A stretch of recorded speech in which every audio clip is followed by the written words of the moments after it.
Allez, salut à tous, c'est Bruce pour la chaîne Boleder et tout d'abord, très bonne année 2024 à vous tous. Je vous souhaite plein de bonheur, plein de bonnes choses, faites-vous plaisir et puis faites des belles photos, de belles vidéos, évidemment, tout ça, tout ça.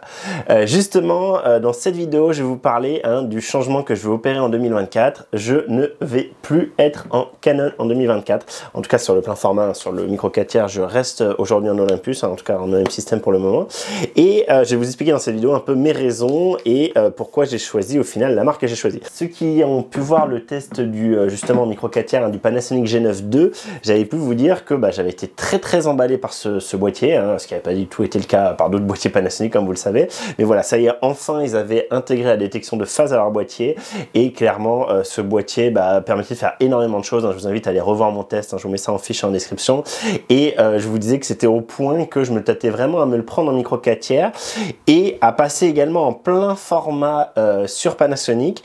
Pourquoi? Parce qu'il y avait un gros avantage que moi je voyais pour mon utilisation, où je les utilisais énormément, aussi bien du micro 4 tiers que du plein format, et aussi bien en photo qu'en vidéo, en particulier pour me tourner comme ça en studio, c'est que c'était exactement le même boîtier, donc la même configuration de boutons, et moi j'en ai marre, typiquement entre le R7 qui est en train de me filmer et le R6 que j'ai là, il y a beaucoup de choses qui changent au niveau des boutons. Dès que c'est sur ma perche en haut, que je dois changer des trucs, je sais plus quel boîtier j'ai, je sais plus comment faut faire, etc. Passer d'un boîtier à l'autre, c'est très compliqué pour moi, c'est très pénible, à chaque fois ça me prend du temps, c'est pénible, retourner dans les menus, etc. Là, le Panasonic est exactement le même menu, exactement la même configuration générale, et donc c'était vraiment un gros point positif pour moi.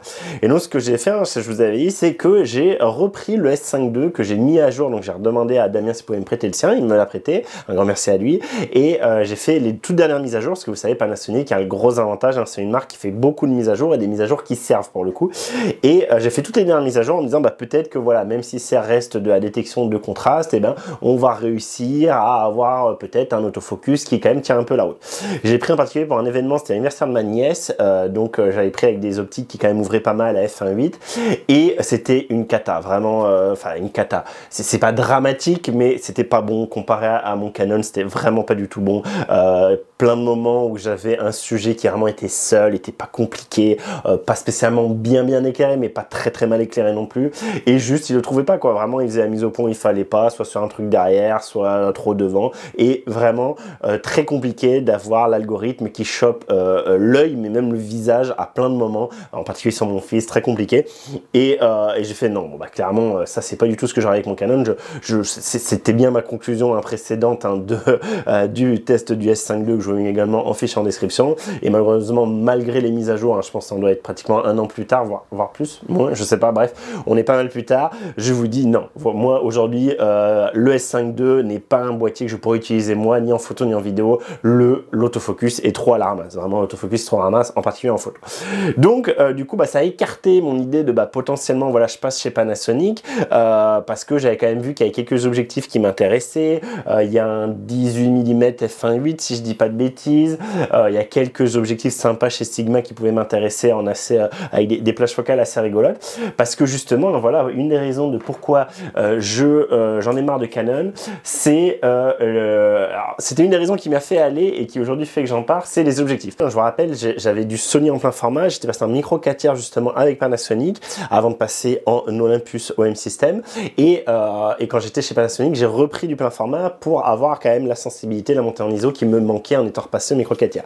Et du coup, je vous avais dit, un des trucs qui me plaisait énormément chez Canon, moi venant de Sony à l'époque, c'était qu'il y avait des objectifs assez foufou. Typiquement, ce qui est en train de me filmer, le 15-35 stabilisé avec l'OUS, f2.8, on avait le 70-200 hyper compact qui pareil était à l'époque, c'est juste voilà, même aujourd'hui en 70-200 c'est vraiment de très loin le plus compact f2.8. donc voilà, toutes ces petites optiques, il y avait souvent 1 mm en plus, je pense du coup au 14-35 f4 en ultra grand angle, je pense au 70-200 f4 super compact, tous ces objectifs qui ont quand même soit 1 mm en plus, soit une compacité, soit les deux, soit la stabilisation, etc., qui était vraiment une vraie bonne chose, je trouve encore aujourd'hui chez Canon, mais c'est de moins en moins le cas. Je pense aussi ici derrière moi, j'ai pas chopé, mais 800 mm f11, même si du coup voilà, finalement je m'en sers pas tant que ça, c'est assez contraignant. Ici le 100-400 que j'ai là-dessus, qui est quand même le mérite d'être léger et bien placé d'un point de vue tarifaire. Je vous avais dit aussi le 16 mm f2.8 que je vous ai sorti de test il y a pas longtemps, donc quand même des objectifs qui m'avaient beaucoup plu. À côté de ça, quand je suis passé chez Canon, clairement, et jusqu'à il y a pas très longtemps, et même encore je pense, c'est aujourd'hui Canon qui a le meilleur autofocus très clairement et les meilleurs algorithmes de détection, que ce soit sur les humains, avec en plus une facilité de changer, vous savez, directement le sujet, hein, que ce soit par exemple, si c'est un humain, l'œil, changer l'œil ou changer l'humain directement avec le joystick. Donc ça marche très bien sur les animaux, vraiment un régal. Le boîtier dans l'ensemble, une très bonne ergonomie, le tactile, etc. Je vous refais pas tout, hein, une prise en main excellente. Il y a énormément de choses qui sont très bonnes chez Canon, mais moi il y a un truc qui vraiment commence à m'horripiler, et du coup je vous dis tout de suite, hein, parce que c'est un des trucs qui à l'époque m'a fait tiquer et qui ça a creusé jusqu'à arriver aujourd'hui. Donc aujourd'hui je repasse en Sony, d'accord, et je repasse en Sony. Et moi, un des trucs qui m'avait fait travailler, hein, j'avais commenté la vidéo de Damien et j'avais pu vous le dire, hein, dans des vidéos, j'avais pu vous le dire plein de fois dans des posts, dans des vidéos, etc., que j'attendais désespérément, et j'attends encore, et je peux encore attendre longtemps, j'ai l'impression, un ultra grand angle très lumineux, donc comme ce 14 mm f1.8. 14 mm, pas 18 ou un truc qu'on peut avoir chez Panasonic, f1.8, ok.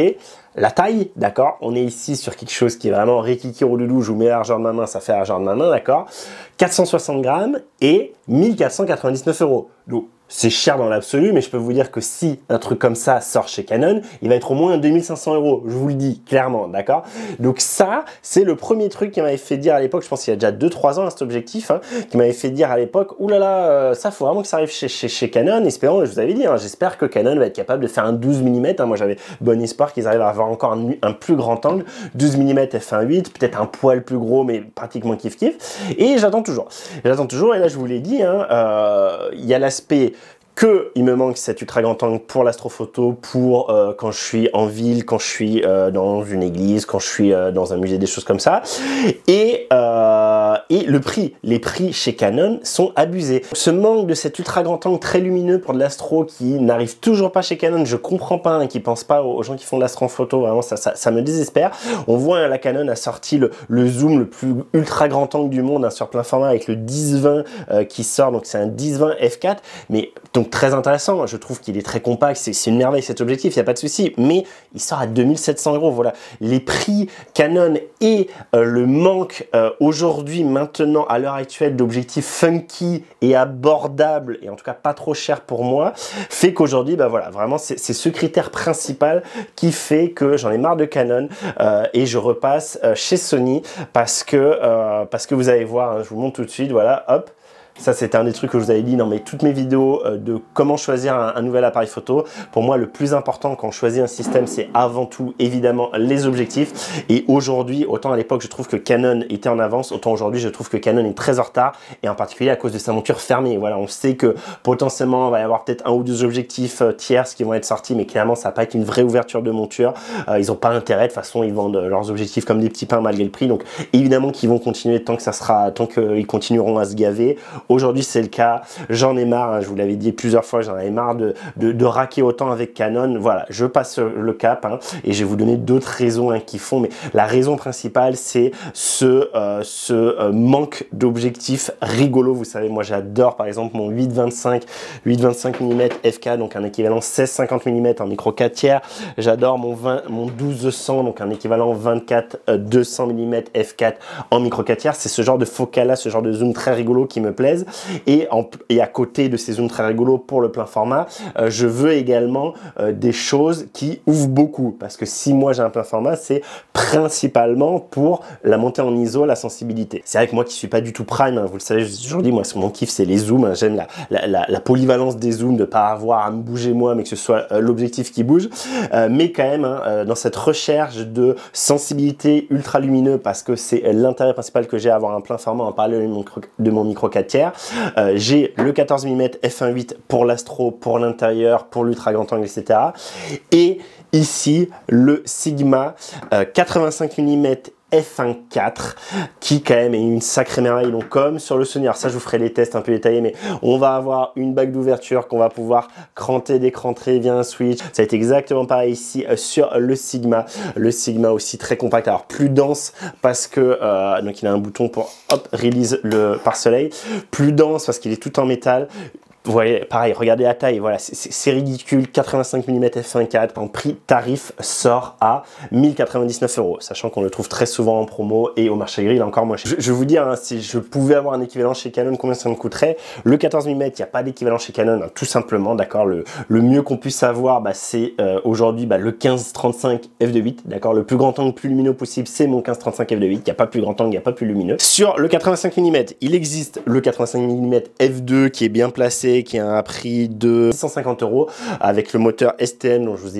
ai fait le test, allez voir ça, pour moi c'est une catastrophe, je vous déconseille fortement cet objectif, en tout cas si vous l'utilisez pile à la distance où du coup il doit passer entre son bloc macro et son bloc pas macro. En fait moi typiquement 1 mètre, 1 mètre 50, la distance qui va bien pour mes enfants, c'était une tannée, une catastrophe, moteur bruyant, c'est lent, il n'arrive pas à retrouver la mise au point, il pompe, une cata. Donc lui, ok pas cher mais une bouse, ok. Et donc derrière, quelle est l'option pour avoir un 85 mm lumineux? Et ben le 85 mm f1.2 qui sort à 3089 € en version USM ou 3449 € en version USM DS. Donc voilà, c'est abusé, c'est des prix complètement déconnants. Alors pour autant, il y a par exemple du coup le 28-70 f2 de chez Canon qui pourrait m'intéresser aussi, que je trouve la plage focale très intéressante avec du f2 pour le portrait qui est excellent, vraiment ça c'est quelque chose qui m'intéresserait complètement. Sauf que ce machin là sort, donc déjà est très lourd, très encombrant, donc ça autant, alors ça ne dérangerait pas parce que en photo de famille etc, réveillant de façon, le boîtier est toujours posé à droite à gauche, c'est pas très grave.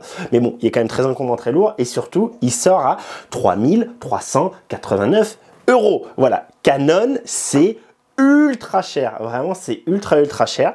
Donc voilà, pour vous dire, 1049 €, je crois que je vous ai dit, hein, chez le Sigma, 3000 €, 3 fois plus cher chez Canon. Alors ok, il ouvre un peu plus, f1.2 au lieu de f1.4, mais il est quand même plus gros de mémoire et un peu plus lourd. Donc voilà, puis de toute façon, prix inabordable, je peux pas mettre 3000 € personnellement dans un objectif. Donc Prime portrait, Prime astrophoto. Restent les 3 zooms qui étaient des trucs en fait qui n'existaient pas à l'époque quand j'étais chez Sony. Si ces trucs-là avaient existé, certainement que je n'aurais pas arrêté Sony. Sony, moi j'ai été quand il y avait que les objectifs classiques de chez Sony, et il commençait à y avoir Tamron qui avait sorti 2-3 objectifs, mais c'était des objectifs assez classiques et qui en fait avaient le mérite d'être pas chers, mais qui souvent réduisaient la plage focale, souvent comme ça m'intéressait pas. Typiquement, au lieu d'avoir un 24-70 f2.8, on avait un 28-70 f2.8. Moi, le passer du 24 au 28, c'est pas possible. Vraiment, je trouve que c'est les 4 mm qui font toute la différence à cette plage focale là, donc c'était non. Et on avait également par exemple, donc c'était sur le 70-200 f2.8, au lieu de faire 70-200, c'était un 70-180. Bon, pourquoi pas, mais c'était un objectif façon 70-200 plein format, c'est toujours le cas, qui vraiment est encombrant, d'accord, c'est pas du tout le 70-200 f2.8 de chez Canon. Donc voilà, ça m'intéressait pas non plus. Et enfin, il y avait un ultra grand angle, mais ultra grand angle par rapport au 16-35 f2.8 que j'avais chez Sony, que j'avais déjà avant que le Tamron sorte, était pas intéressant non plus pour moi. C'était j'essaie de vous le retrouver, c'était pas le 11-20, il n'existait pas encore à l'époque le 11-20, parce que peut-être que ça aurait pu me faire changer d'avis, ça, le 11-20 f2.8. Alors, 11-20, c'est même pas un zoom x2, donc je trouve que c'est très réduit comme plage focale, mais quand même, c'est intéressant, 11 mm, hein, c'est quand même cool. Moi, ce que j'avais, c'était pas le 20-40 non plus f2.8, parce que ça aussi, ça aurait pu me faire rester. C'était à l'époque le 17-28 f2.8. Bah, 17-28, vous voyez, quand j'étais 1 mm plus bas et que j'allais jusqu'à 35 mm avec Sony, pour moi, c'était pas intéressant. Mais depuis, entre-temps, pareil, j'ai pu les voir dans les tests de Damien, était sorti, alors c'est pas lui, parce que moi, je me le suis pris en version, du coup, Samyang, c'est, du coup, le 35-150 f2 f2.8. Donc une plage focale que je trouve complètement génialissime. 35 f2, très vite, je pense, dès 50 mm, on a f2.4 ou voire plus. Et je pense dès 60-70 mm, on est déjà à f2.8. Mais il n'empêche, on a un objectif qui, du coup, dès 35 mm, on va vraiment pouvoir avoir un flou d'arrière-plan très prononcé grâce au f2, à l'ouverture de f2. Donc f2, mine de rien, c'est quand même 2 fois plus lumineux que f2.8. Donc on va vraiment pouvoir aller dans la très basse lumière. Donc même si je veux avoir que lui sur moi, j'ai que lui sur moi pour du portrait, je vais pouvoir prendre la photo mais en très basse lumière. Certes, pas autant qu'avec mon f1.4 ici, mais il n'empêche que c'est un objectif ultra polyvalent. Donc moi, j'ai ici la version Samyang qui est en fait un gros copier-coller. c'est un scandale, hein, mais du coup il sort moins cher hein, que le Tamron. C'est pour ça que je l'ai pris, ce qui était moins cher, et de tous les tests que j'ai vus, dont celui de Damien, bah, c'est le même, hein, c'est une copie, hein, c'est un copier-coller, même optiquement c'est un copier-coller. Donc du coup, je vous dis, le Tamron par exemple, hein, le 35-150 f2.8 sort à 1999 €, donc à 2000 €, ce que je trouve déjà vraiment pas cher hein, pour ce que c'est comme ça n'existe pas, il y a que eux hein, qui font ça. Côté Samyang, il sort à prix tarif 1249 €. 35, 150, f2, f2.8, voilà, juste une folie. Pas mal, pareil, je vais pas vous faire le détail, pas mal de choses à dire sur cet objectif, et quand même très bonne prise en main. Alors, attention, hein, c'est quand même, là on commence à être sur de l'objectif encombrant et lourd, hein, plus tout métal, etc. Tropicalisé, tous les objectifs que je vous montre ici sont tropicalisés. Voilà, je l'ai eu moi à 1000 €, je crois, j'ai touché à 1000 €. Je vous affiche certainement à l'écrit hein, combien j'ai acheté moi et où, hein, potentiellement si c'est au marché gris ou si c'est sur une promo sur Amazon, des choses comme ça. Lui, je l'ai acheté sur Amazon. Voilà, cette plage focale pour du portrait, pour moi, est juste excellente parce que, voilà, pouvoir, je vous l'avais dit, hein, avec le 70-200 de chez Canon, je remarquais hein, que c'était beaucoup plus facile d'avoir des expressions naturelles des gens, en tout cas de mes proches, avec du 200 mm, en tout cas au-dessus de 200 mm, qu'avec du 85 mm, parce que 85 mm, ben, on est, si on veut vraiment un gros plan sur le visage, on est obligé d'un peu se rapprocher, quand là on est vraiment, surtout sur du 200 mm, donc c'est un peu moins le cas, mais 150 mm, on commence à être vraiment assez éloigné, et en particulier si on fait un crop, si on a un facteur de crop de 1,5 fois, gardez ça en tête pour la suite des vidéos, et ben 150 mm, donc ça fait 75 en plus, ça fait 225. Donc vous voyez, avec un facteur de crop 1,5 fois, j'arrive à plus de 200 mm. Donc c'est quand même très intéressant. Et voilà, petite merveille, il n'y a que sur Sony qu'on voit ça, je crois. Je sais pas s'il est dispo en monture L. Bon, en tout cas, voilà, un prix de dingue, un objectif de dingue qui du coup vient, en fait, je pensais que potentiellement je pourrais peut-être avoir besoin que de lui. Et encore aujourd'hui, je me tâte, hein, potentiellement, lui, ça doit faire 3 semaines que j'ai. Je peux encore le renvoyer, vous voyez. Faut que je sorte, que je trie toutes mes photos que j'ai pu faire pendant les fêtes, là, que je vois si vraiment il m'apporte des choses, mais à plusieurs reprises, j'étais un peu trop juste avec lui, je trouvais niveau lumière, je suis passé sur lui, et c'est vrai que lui, puis le piqué de lui est juste assez dingue aussi, donc voilà, faut que je sorte mes photos, mais si je devais en garder qu'un, ça serait lui, mais je pense que je vais garder les deux, parce que f1.4, voilà, f1.4 avec le piqué qui est là, c'est juste foufou, et l'objectif est extrêmement plaisant à utiliser dans les mains. Donc voilà, donc ça, 35, 150, une folie, une dinguerie. Et là, ceux qui me connaissent bien doivent se dire, mais punaise, lui qui nous parle tout le temps, bah, plutôt d'ultra grand angle, pourquoi il nous parle autant de portraits? Rassurez-vous, il y a un objectif ici, pareil, qui est sorti après que je sois reparti de chez Sony, et qui pour le coup est un Sony. Le Sony, donc il y avait le 14 mm que je trouvais une merveille, et il y a celui-là qui est aussi une petite merveille, qui est le 20-70 f4. Alors, on a plus grand angle, je me suis beaucoup tâté à prendre le 17-50 mm f4 de chez Tamron plutôt que ce 20-70. Et pourquoi? Parce que du coup, j'avais un plus grand angle, hein, au lieu d'être à 20, j'étais à 17. Vous savez, 3 mm sur ces valeurs de distance focale, ça fait beaucoup en angle, en champ de vision. Et je me disais, bah voilà, moi 50 mm, j'estime que c'est déjà potable pour du portrait, et je préfère avoir du plus grand angle. Sauf que j'ai vu les tests de Damien et j'en ai parlé, et il m'a dit, et c'est ce que j'ai vu dans ces tests, clairement, il n'y a pas photo au niveau piqué. Lui est quand même bien plus violent, et mine de rien, le 70 mm, bah, ça permet d'aller quand même plus loin, surtout si encore une fois, on lui applique un facteur de crop de 1,5 fois. 70 mm avec un facteur de crop de 1,5 fois, en fait, ça fait 35 mm en plus, donc ça fait arriver à 105 mm. Donc ça fait que si je suis en plein format, je pars bien à 20 mm, mais si je passe en APS-C, j'arrive à 105 mm. Donc au lieu d'avoir un 24-105, j'ai un 20-105. Pareil, une bague d'ouverture hein, qui peut être cliquable, une possibilité de fixer à l'ouverture, un objectif tropicalisé, pareil, regardez la taille, regardez la compacité, et un objectif qui sort, hein, je vous dis du coup, le 20-70 de chez Canon. Pareil, ça c'est cette plage focale 20-70 n'existe à ma connaissance que chez Sony, hein, chez Sony, pas chez Canon, je vous ai dit Canon, je suis vraiment désolé. Le 20-70 f4 chez Sony sort à 1449 €, donc le prix du 24-105 de chez Canon, sachant que ça c'est une plage focale qu'on voit nulle part, qui est beaucoup plus compacte, que le 24-105 qui est un truc classico-classique chez Canon. Donc vraiment pour moi, ce truc-là vaut bien plus le coup. Et sachant que du coup, je vous dis quand même, celui avec qui je me suis tâté, qui était du coup le Tamron 1750, sort moins cher que ça évidemment, c'est un F4 aussi.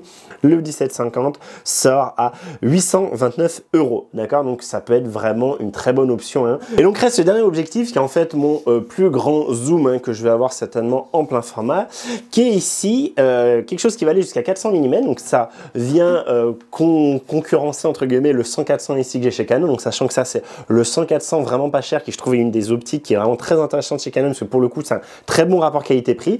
Donc qui lui justement, si je vous dis chez Canon, sort à 739 € prix tarif. Donc là pour le coup je trouve qu'il est bien placé. Quand ici cet objectif qui va aussi à 400 mm sort à 1400 €, 1399 €. Donc ici c'est le Tamron, mais ce n'est pas un 100-400, c'est un 50-400, et ça change tout, parce que 50 mm ça fait qu'on peut s'en sortir même quand on est avec les gamins. Typiquement je suis à la réserve africaine de Sijan, je sais que j'ai quand même réussi à avoir, même quand mes enfants se rapprochent, à les avoir à peu près, alors pas de très près, mais en plus il y a une distance de mise au point minimale qui est vraiment très raccourcie, très réduite, donc quand même 50 par rapport à 100, vraiment en champ de vision ça fait une énorme différence. Donc ça, et sachant qu'en plus il ouvre beaucoup plus, donc déjà on gagne 50 mm au plus grand angle, et en plus de ça ici j'ai un f4.5.6.3 au lieu du f5.6.6.8, d'accord? Donc ça fait quand même une différence assez conséquente. Évidemment du coup il est quand même plus gros, plus lourd, mais moi le 50 mm ici c'est pour ça que j'ai acheté, hein, clairement, parce que le 100-400 moi quand je suis avec mes gamins c'est pas possible, enfin c'est très compliqué, il faut qu'ils soient vraiment loin, je peux pas à la fois faire les animaux et les enfants, alors que là je l'ai pas encore vraiment testé en conditions, dans ces conditions là, mais j'ai très bon espoir de pouvoir faire les deux. Je vous dirai ça, je vais faire un test évidemment, tous les objectifs que je vous ai montrés je vous ferai des tests dédiés. Donc encore un objectif qui n'existe que ici chez Sony, hein, donc c'est Tamron, mais du coup sur monture Sony. Alors peut-être qu'il existe en L-mount, mais je suis pas sûr, je vous avoue, je suis pas allé farfouiller ça. Attendez, est-ce qu'il existe en L-mount? Non, il n'existe pas en L-mount. De ce que je vois en tout cas sur Digit Photo, il me propose que en Sony FE. Et donc voilà, vous voyez des objectifs très particuliers, vraiment des objectifs qui en fait n'existaient pas jusqu'à présent. Moi quand je suis passé chez Canon, tous ces objectifs-là n'existaient pas. C'est vraiment des nouvelles plages focales ou des nouvelles ouvertures compacité. Et ça, moi, c'est ce qui me plaît, ça m'a toujours plu, avoir des plages focales rigolotes, des plages focales qui, moi, m'intéressent, qui, moi, vraiment me permettent de faire beaucoup de choses. C'est cette raison principale qui m'a fait retourner chez Sony. Maintenant, vu que je vous parlais un peu des zooms, etc., on va parler quand même d'une des grosses déceptions, des illusions que j'ai eues chez Canon, hein, qui a été le fait que, ce qui est en train de me filmer actuellement, que je me sois pris, vous savez, de l'APS-C pour compléter mon plein format. Donc justement, le 100-400 dont je viens de vous parler, et ici, allez, je vous le montre, le 800 mm f11 de chez Canon, dont que je vous avais dit aussi que j'avais acheté à cause de l'APS-C. Pourquoi? Parce que avec l'APS-C, on a un facteur de 1,6 fois chez Canon. Ça me permettait, je me rappelle plus, mais en gros ça fait du 1300 mm, hein, je crois, une vache près, hein, 1300 mm équivalent grâce à lui. Alors F11 certes, focale fixe certes, et ça a été un des trucs qui m'a le plus embêté. Et vous savez, mise au point bonne, mais que au centre. Vous savez, on a que le carré central qui fonctionne. Pareil, ça je vais essayer de vous sortir un test avant de le revendre. Pareil pour le 100-400, je vous l'ai promis, vous êtes au moins deux à chaque fois à me demander de faire un comparatif par rapport à mon 100-400 en micro 4 tiers ici, d'accord, qui est un équivalent du coup 200-800, l'objectif qui m'a fait aller chez le micro 4 tiers. Et du coup, je vous comparais ce 100-400 plein format versus le 100-400 micro 4 tiers pour un peu vous ayez une idée de ce qu'on peut avoir en reach, etc. Donc ce 100-400 plein format et APS-C, et que je comparais également pour le coup, donc plutôt je comparais APS-C versus micro 4 tiers et sur le plein format versus mon 50-400. Voilà, donc ça c'est les tests qui arriveront dans le futur dans la chaîne quand j'aurai le temps et quand je pourrai faire mes tests. Et donc l'idée de ces deux objectifs en particulier, hein, c'était vraiment de les coupler à l'APS-C pour avoir les mêmes menus Canon, grosso merdo la même ergonomie, même si je vous dis au final l'emplacement des boutons et tout, ça me saoule. J'arrive à chaque fois dès que je change d'un boîtier à l'autre, c'est une catastrophe. L'autofocus est excellentissime, il est bien meilleur que ce que j'ai sur mon OM1. Clairement, pour tout ce qui est tracking d'animaux, il est bien meilleur. Le R7, il n'y a absolument pas photo. Mais voilà, ici mon 800 mm en APS-C en fait, quand je suis à mes 1300 mm équivalent, En fait, je me suis rendu compte que j'ai énormément de photos de flou, pas tellement de photos de flou de bouger, donc même en plein soleil, même à midi, etc., les conditions dans lesquelles je voulais utiliser cet objectif, parce qu'évidemment, dès qu'il fait un peu sombre, c'est une cata, la montée en ISO, on est de suite obligé d'y aller dedans, et du coup, on tape dans la montée en ISO, et donc on a du bruit numérique, mais même, j'avais énormément de photos de flou, et pas à cause du flou de bouger, parce que la stabilisation marche quand même très bien, même à 300 mm, à main levée, on arrive à s'en sortir, parce que l'objectif, mine de rien, est assez léger, pour le coup, c'est du plastoc, il est quand même très léger, enfin, pour ce que c'est. Et par contre, en fait, je me suis rendu compte, hein, c'est un truc que tout le monde a pu vous dire, hein, c'est que à ces distances-là, eh bien, on doit traverser beaucoup d'air. Et quand on traverse beaucoup d'air, en particulier quand on commence à faire chaud, etc., on va avoir énormément de problèmes optiques de par l'air à traverser, de par la chaleur, les effets un peu mirage, etc. Et du coup, je me suis rendu compte qu'en fait, oui, j'allais plus loin qu'avec mon 800 mm, mais si c'est pour avoir des photos floues, tant pis, je préfère avoir le 800 mm et zoomer un peu dedans et j'ai une photo aussi floue, voire moins floue, vous voyez, enfin aussi peu piqué, voire mieux piqué qu'avec le 800 mm. Donc ça, grosse désillusion malheureusement, vraiment, j'ai pas trouvé que c'était une révolution. Mon but, c'est vraiment de me rapprocher des bestioles, en particulier des oiseaux, et ça n'a pas du tout été transcendant du tout. En plus de ça, mine de rien, même s'il est léger pour sa taille, ça fait quand même un gros machin, et c'est quand même assez pénible, même quand on est dans sa voiture, par exemple, à une réserve, des choses comme ça, on est vite, boum, à taper dans les montants, on est vite embêté, parce que ce truc-là, je vous rappelle, là, il n'est pas déplié pour l'utiliser, voilà. Pour l'utiliser, il est comme ça. Donc, mine de rien, ça fait quand même un bousin à manipuler. Et mine de rien aussi, surtout sur les oiseaux, d'avoir que la zone centrale. Les oiseaux, vous savez, quand ils sont en vol, ils traversent vite le cadre. Et d'avoir la mise au point qui se fait, le tracking et tout, qui se fait que dans le centre, et bien c'est assez vite embêtant. Et toutes ces raisons font qu'en fait, je m'en sers pas des masses. Et du coup, je me disais, c'est pas grave, je me rattraperai avec le 100-400. Mais pareil, je me rends compte que le 100-400, oui, c'est cool. Hein, je vous ai dit, il est léger, il est compact, ça me permet d'avoir un truc qui est pas trop cher et qui me permettait de faire un peu d'animalier, un peu d'aller zoomer quand même assez loin, d'être assez polyvalent sur du coup la PSC ou mon plein format. Et je me rends compte qu'en fait je m'en sers pas parce que je vais préférer passer sur mon micro 4 tiers avec mon 100-400 qui va être un équivalent de 200-800. Là je vais avoir un équivalent en gros 160, 650, un truc comme ça, un peu plus, voilà. Donc et au final, voilà, je vous redirai tout ça, je vous détaillerai tout ça dans mes tests détaillés des objectifs, mais en fait, la conclusion de tout ça, c'est que mon R7, en fait, je m'en sers très peu en animalier, ou vraiment très peu, et en fait, il était pratiquement tout le temps à la poste, en vue de dessus, pour mes vues de dessus quand je vous fais les vidéos. Ça m'embête, voilà, je préfère du coup avoir deux boîtiers, mais qui me servent à plusieurs choses, et typiquement, du coup, pour faire ces plans en vue de dessus, mon micro 4 tiers ira très bien, voilà. Donc, déception, hein, je vous le dis aujourd'hui, ça peut être un peu un bilan aussi du R7. En vrai, le R7 me sert très peu. Et pourtant, c'est dommage parce que c'est un excellent boîtier, vraiment. L'autofocus est absolument génialissime. La prise en main est très bonne. Le viseur est pas si mal. L'écran est excellent. Voilà, c'est vraiment un boîtier qui est très plaisant à utiliser. Mais moi, comparé à mon micro 4 tiers, au final, je préfère prendre mon micro 4 tiers parce que mon micro 4 tiers, je vais pouvoir faire plus de choses avec. Et en particulier, il est plus léger. Et quand je pars en rando, voilà, 200-800. Encore une fois, 200-800, on peut pas lutter. Donc voilà, donc grosse déception à ce niveau-là, et c'est une des choses qui fait que ce qui potentiellement m'avait un peu relancé chez Canon, hein, du coup de reprendre le R7, d'avoir la PSC, de me dire je vais avoir du reach, etc. Et peut-être je vais pouvoir arrêter d'avoir mon micro 4 tiers, en fait pas du tout, vraiment je continue à avoir mon micro 4 tiers et du coup c'est le R7 qui va dégager très clairement. Et tout ça, je vous dis, ça m'a fait réfléchir et j'étais prêt à partir chez Panasonic. Panasonic a quelques objectifs que j'ai pu vous dire que potentiellement pouvaient se retrouver. Je pouvais trouver un 85 mm f1.8 pas trop cher, mais qui n'était pas de la qualité ni optique, ni ouverture, ni prise en main de celui-là. J'avais pas de 50-400, d'accord, je pouvais pas trouver ça. Il n'y avait pas le 35-150, vous voyez. Il n'y avait pas. Alors, il y a un 20-60 qui est un objectif de kit qui est pas très piqué, mais qui est quand même sympa à utiliser, qui m'a beaucoup plu, moi, chez Panasonic, mais qui est pas du tout du niveau de ce 20-70 de chez Sony. Donc voilà, donc c'est pour ça que je suis pas passé chez Panasonic et de par l'autofocus.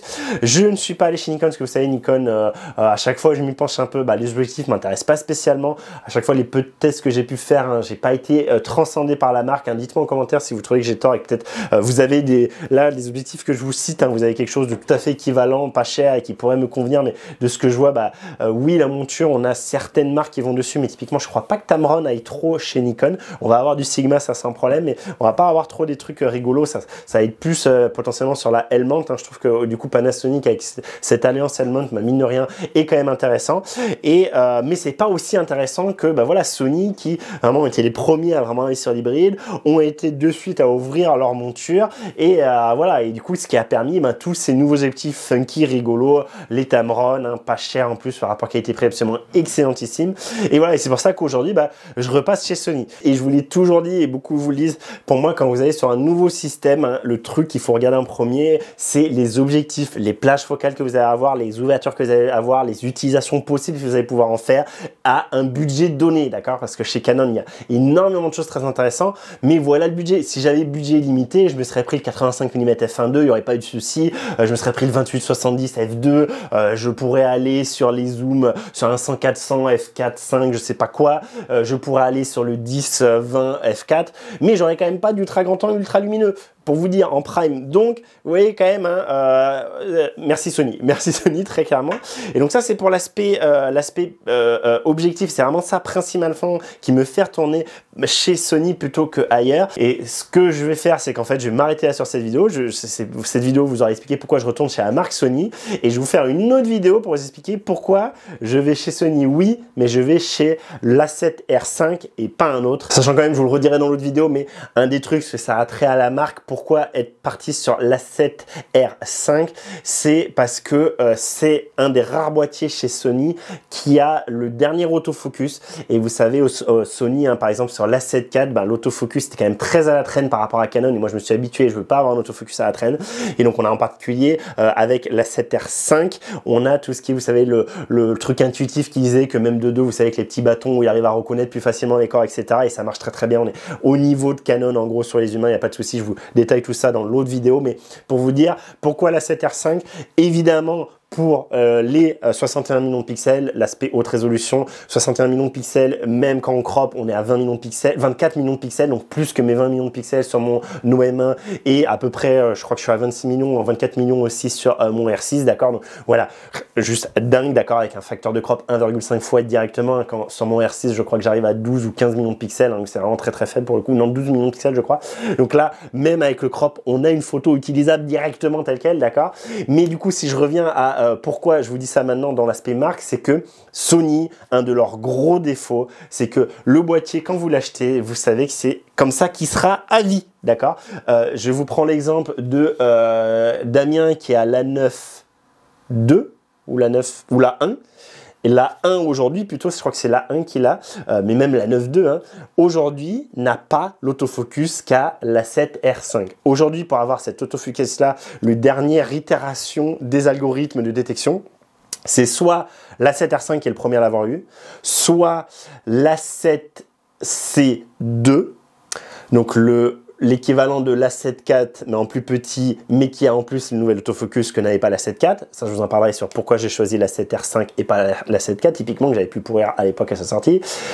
La 7C donc l'équivalent de lui mais en format compact, vous savez, donc avec pas de joystick, pas de vrai viseur mais un tout petit viseur merdique et pas entre autres cet écran là, on en parlera dans le test de cette A7R5, mais pourquoi, ce sera pas vraiment un test, mais pourquoi ce sera un test express, pourquoi j'ai choisi la 7R5.